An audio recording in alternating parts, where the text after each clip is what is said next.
धौली शांति स्तूप, युद्ध से शांति तक की यात्रा।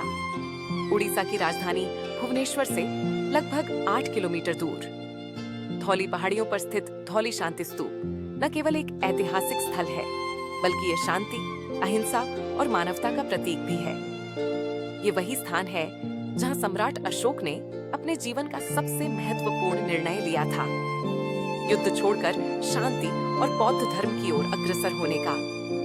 3री शताब्दी ईसा पूर्व, जब मौर्य सम्राट अशोक ने कलिंग पर आक्रमण किया, तब धौली की भूमि रक्त से लथपथ हो गई थी। कहा जाता है कि इस युद्ध में लाखों सैनिक मारे गए थे और कई निर्दोष लोग भी इसकी चपेट में आ गए थे। चारों ओर सिर्फ लाशें ही लाशें थीं। बहती हुई दया नदी खून से लाल हो गई थी।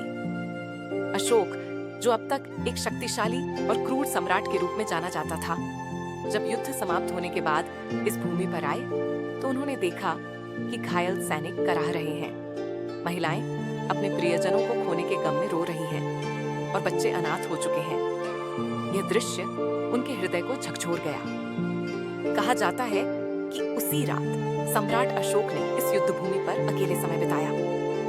युद्ध की विभीषिका ने उनके मन को अंदर तक झकझोर दिया। वे समझ गए कि सच्ची विजय तलवार से नहीं, बल्कि प्रेम, अहिंसा और करुणा से होती है। इसी भावना ने उन्हें बौद्ध धर्म की ओर आकर्षित किया। इसके बाद उन्होंने धौली में एक शिलालेख खुदवाया, जिसमें लिखा था कि अब से उनका शासन तलवार से नहीं, बल्कि धर्म से चलेगा।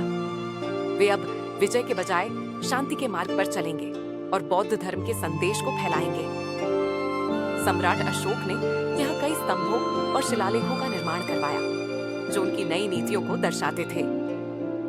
बाद में 1972 में निप्पोन माइहो संघ और कलिंग निकेतन के सहयोग से एक भव्य शांति स्तूप का निर्माण किया गया। इस स्तूप की दीवारों पर बुद्ध के जीवन की महत्वपूर्ण घटनाओं को दर्शाया गया है, जो अहिंसा और प्रेम का संदेश देती है।